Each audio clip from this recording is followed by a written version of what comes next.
Hi everyone, this is Andre. Today we're going to talk about men after 40s.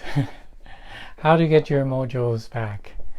So, age is such a unforgiving thing.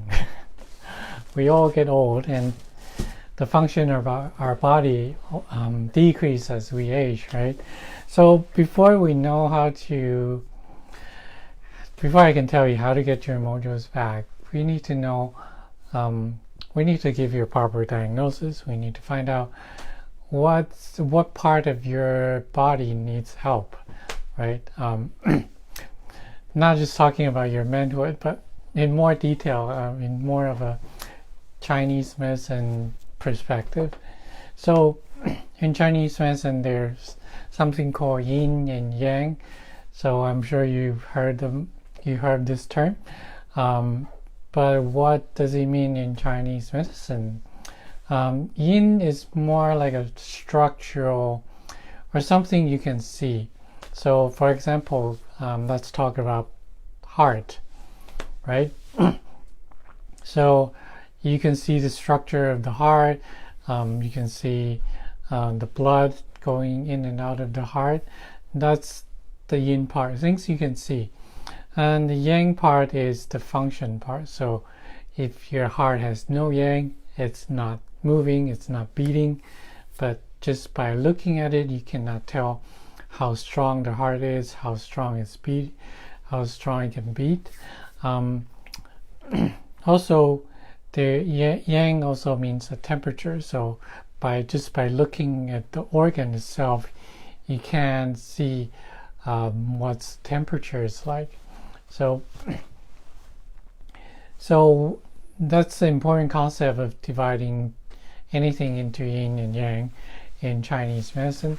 So about our mojos or manhood, we can also divide that into yin and yang. And generally, when something's going in this department, it's common that we only have deficiency rather than excess.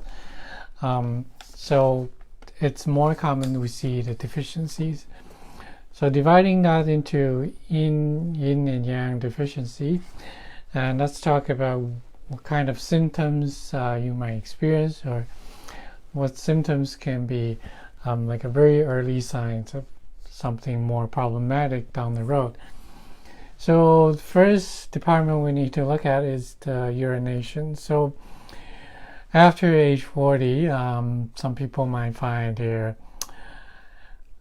way when the pee stream, like you're no longer the statue of the peeing kid. You can pee like 10 feet long. You're more like a open tap. You turn on the tap, water just goes straight down. The second one is the frequency of your urination. Normally for a healthy person, when they have a glass of water, they don't have the feeling of need to go to washroom within 60 minutes. So if you find it that you frequently need to go to washroom under 60 minutes after a cup of water, then that would consider as frequent urination. And the next thing is we call it night. You can call it night urination. Basically, it means that you need to get up during your sleep. You wake up during your sleep just because you really need to pee. So a lot of people think this is normal, but however, it's not normal at all. It's a very early signs of your body's not declining. So that's an important sign as well.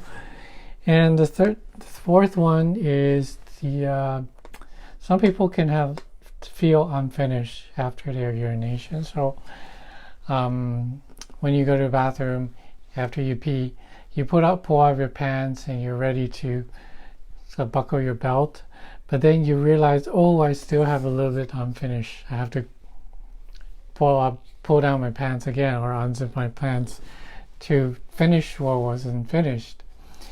And in some cases, it can also be that you finish peeing and you give it a good shake and everything, all the drops are gone, and then you put on your pants and you realize, oh, how come there's a drop that's just coming out now? Or you didn't realize, you thought you were finished, but there's still one drop in there.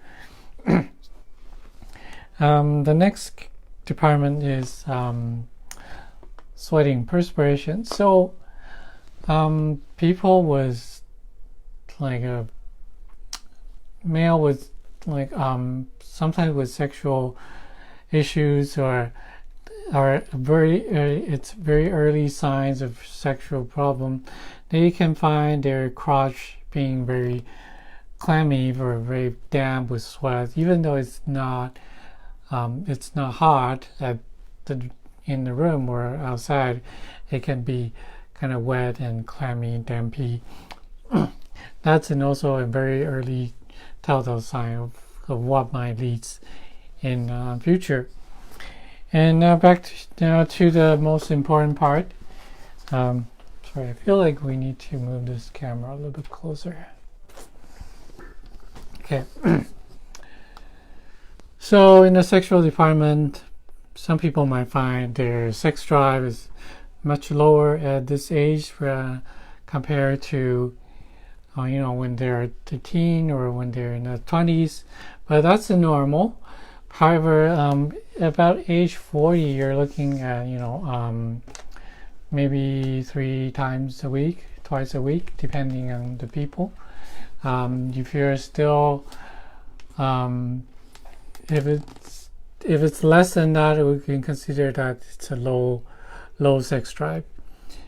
And low sex drive is a functional part of the system, right, of our body.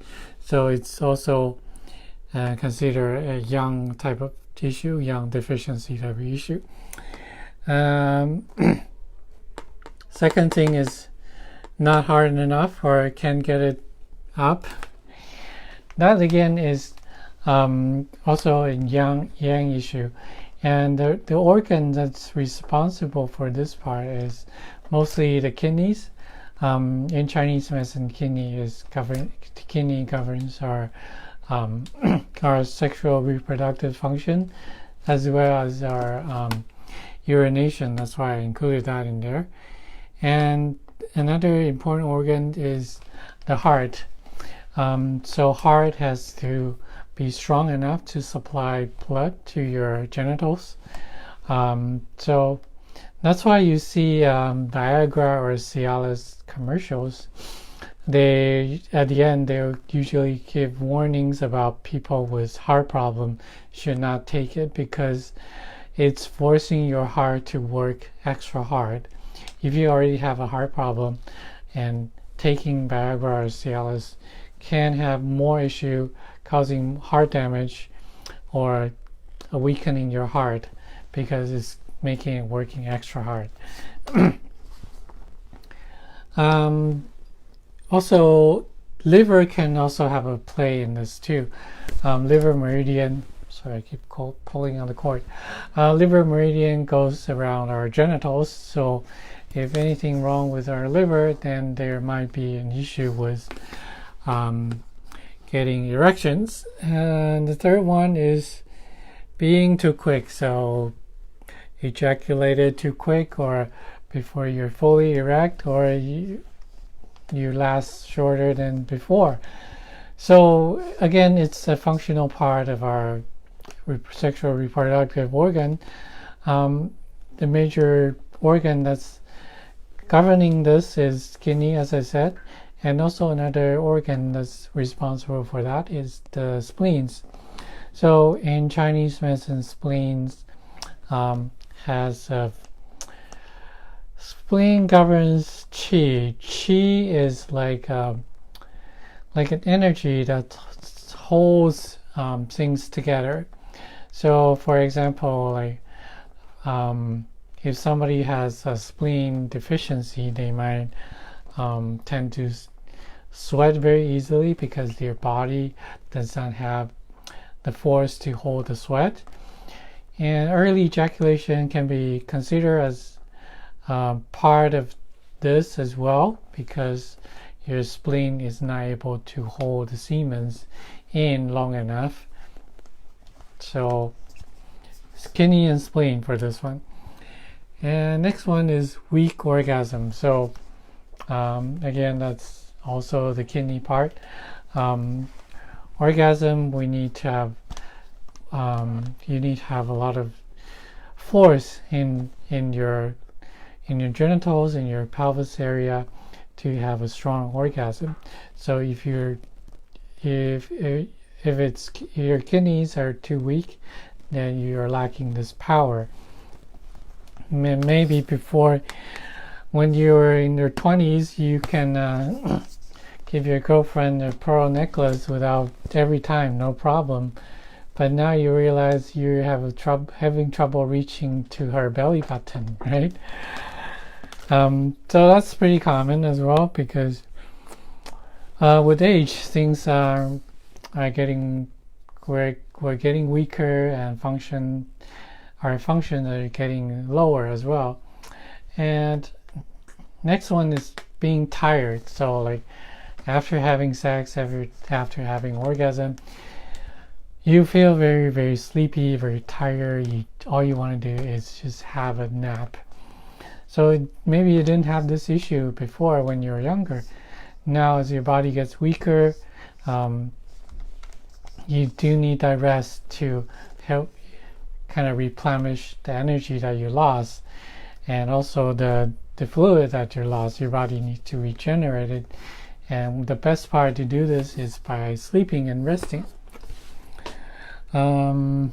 Next one is weak sperm. So meaning for some men with fertility issues, they might find when they go through tests, the doctor might say that your sperms are not very active. They are not good swimmers. They don't swim at all. They're just kind of circling around in chasing their tails like a dog. That can happen when you have yang deficiency. So these are the pretty common symptoms of yang deficiency. So now let's talk about yin deficiency. So yin deficient, as I said, it can be the structural or the fluid, or I think these two are the major ideas. So when yin and yang is supposed to be in balance, they are supposed to add up to 100%. So when, for example, when yang goes down 10%, yin goes up 10%. And it kind of like seesaw, it goes up and down until they reach a balance. So if you have yin deficiency, meaning that your yin is maybe less than 50%, it's at 25%, your yang is going to fill up that area, and it might turn up to be 75%. So, and when this happens, yang is the function, right? Your functional part is too active. You can get aroused very easily, but it's actually a false arousal. So it's not a good thing for you. Let's take a look at what are the common symptoms. So in the urination department, because your body lacks a fluid, your urination becomes more dense, and because it's lacking water, it can be more like darker yellow, like a light beer, or even like even with darker color, like a medium pale ale or whatever. And because it's more concentrated, you can notice the odor is stronger. Normally, the first urination after you wake up in the morning, it's darker, and and stronger odor, so that's okay. But after that, your urination should be like light yellow and doesn't have too strong odor. And you might also notice like you have a smaller quantity of urine. So every time you go, there isn't much, and it's more like a darker color. You don't have like a full 30-second 1 minute of pee. You just finish very quickly. And next thing is sweating clammy. Like it's the same as yang deficiency because they are both deficient, and it can happen. This is very common, but people don't really notice it or don't really see it as a problem. So being damp in the groins and the crotch is very early signs of, and down the road it can lead to sexual issues. So like I said, when somebody was yin deficiency, their yang can be more active. So sexually they are easily aroused. I've heard stories that there are patients' friends or their girlfriend's husband is over 50 years old and still sexually very active, and he wants to have sex every day, but the wife is too tired to keep it up. If you have this sign, and you think, oh, at age 50 I'm still like when I was 20, and if you think that's a good thing, and then you're wrong, because our body is normal to decline as we age. So at 50s, you're looking at probably like 1 to 2 sexual activities a week. So that would be normal. Having too many sexual activities a week is only going to make you age faster. You get older faster, your body will decline faster, and it might lead to prostate issues or prostate cancers sometime down the road. So the second thing is less semen, because your body's lacking fluid, and semen being also part of the fluid. So the semen's not as much as before. This can be a part of the infertility issue as well. Again, next thing is low sperm count.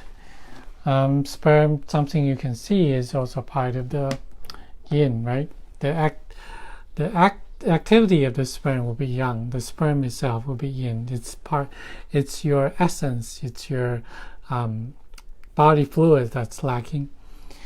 And the next thing is weak orgasm. Like I said, because they're both yin and yang are both deficient, even though you're very easily aroused, but the orgasm is kind of weak.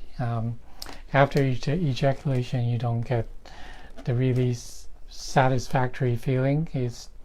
You might feel it's kind of okay, but not too excited, and compared to when you were younger, or compared to when you only have sex once or twice a week. If you do it every day, you find that the orgasm can be a little bit weaker than doing it less frequently. Again, also tiredness and fatigue after sex, because they're both deficient. So that's the same. So today's episode, it's going to be a lot to talk about. So today we're just going to address the symptoms and kind of give you a very easy differentiation between yin and yang. And next episode, we're gonna talk about how you can, what you can do to help it and to kind of restore your mojo, and or if something you can't do by yourself, then this is something that we acupuncturists or herbalists can help you with your manhood and get your mojos back. And so that's it for today. We'll see you next time. Bye.